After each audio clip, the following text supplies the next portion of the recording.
All right, I don't usually review series, but I had been watching the Tales from the Crypt series, and I want to talk about it. All right. I understand that there's a bunch of movies. Apparently, there was a movie in like 1972 called Tales from the Crypt. I'm definitely going to look that one up and try to watch it. And I kind of want to go over the Tales from the Crypt movies, because I remember there was one called Demon Night. There was one called Bordello of Blood. I thought that Bordello of Blood was terrible, but I remember Demon Night being really good. Excuse me. But I watched this Tales from the Crypt series, and the first thing I want to talk about is this friggin' Crypt Keeper guy. He drives me nuts with the horrible puns. All right. I've always said that puns are the lowest form of humor, and in many ways they are. However, I'm not above using it, especially if it's a strategic pun, or I play it off as like an accidental pun. You know, if you do a pun well, that's okay. But when it comes to doing puns poorly, this guy's the king of it. The king of horrible, forced puns. And it's irritating. Here's the difference, but here's the flip side of that particular coin. All right. If you're watching one of the Tales from the Crypt's many terrible episodes, and at the end of the episode, you get this guy coming up and making fun of it and doing terrible puns, you're still like, okay, well, at least, I got that at the end. That's a little entertaining and fun. And so when you watched a horrible episode of Tales from the Crypt, then you're like, okay, well, at least he made me laugh there at the end. So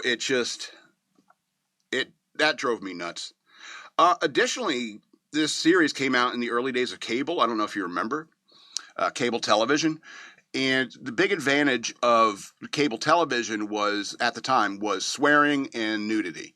And so in many of these Tales from the Crypt episodes, there's a lot of this softcore porn kind of Skinamax feel to it. I mean, it doesn't really bother me, but I mean, I guess after Game of Thrones, I'm done with that. It's like, I don't need that. Nudity is so easy to see as an adult, In fact, it's a little too easy to see as an adult, because that means, kids can see it too. So, I mean, it is just, it's irritating sometimes, but I remember back in the day, it was like, oh, boobies! And after a while, you're not so impressed anymore.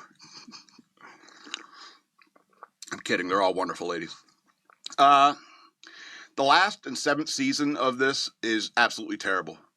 Do not recommend. If you get through season 6, skipping season 7, no big deal. It doesn't even have much of the softcore porn aspects of it. The plots are horrible. It seems like they outsourced it to a British studio. And although you do see a bunch of British actors who you will have seen, since then, doing some episodes. So if you want to see, look how young Eddie Izzard is, look how young James Bond is, you could do that if you like. But I would say skip season 7. There's many terrible episodes, like I said, but there is some good ones. And the honorable mentions I want to mention are season 4, episode 12, which is called Strung Along. It's a classic Twilight Zone type of episode, and in Twilight Zone and even in like Night Gallery, they had a couple episodes that involved dolls and like ventriloquists and so forth. And in many ways, it's kind of one of those archetypes, and when it comes to horror, where you can always return back to it. Especially, it's just like the Annabelle movies, the freaking doll. That stuff is terrifying. And if you're a ventriloquist, say you're like a 10-year-old kid and you're learning ventriloquism, and you put your puppet over there and he looks like the Crypt Keeper, and in the middle of the night you wake up and you look at your Crypt Keeper puppet and you're like, that's too scary. I don't want that in my room. That's why they are always put in boxes. If you ever look at put you in the box. And in Twilight Zone episodes, the guy was talking to us, so it's like it didn't matter anyway. So like I said, that's a good honorable mention. Another honorable mention is season 6, number 15, episode 15, called You Murderer, which I think is one of those episodes that was great about early cable, is that they could start getting more experimental in terms of what they're producing. Like, for example, a studio isn't going to put a whole lot of money behind a movie where Humphrey Bogart's old footage and voice can be used for an episode. And so You Murderer is about this guy who gets murdered, and it's Humphrey Bogart. All right. He's got Humphrey Bogart's face, but he got plastic surgery so he can look like Humphrey Bogart. Why, I don't know.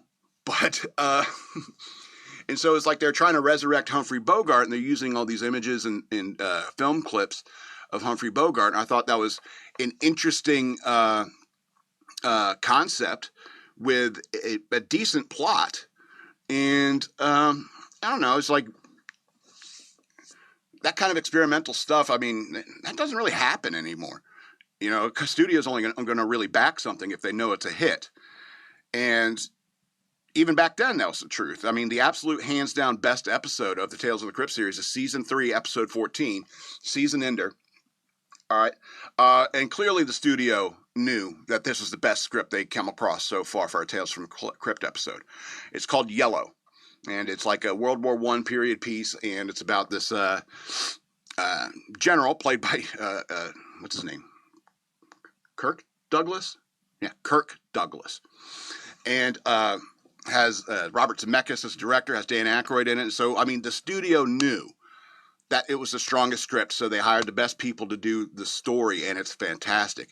Yeah, Kirk Douglas is like a colonel, and his son is like a lieutenant underneath him. And his lieutenant, he's yellow.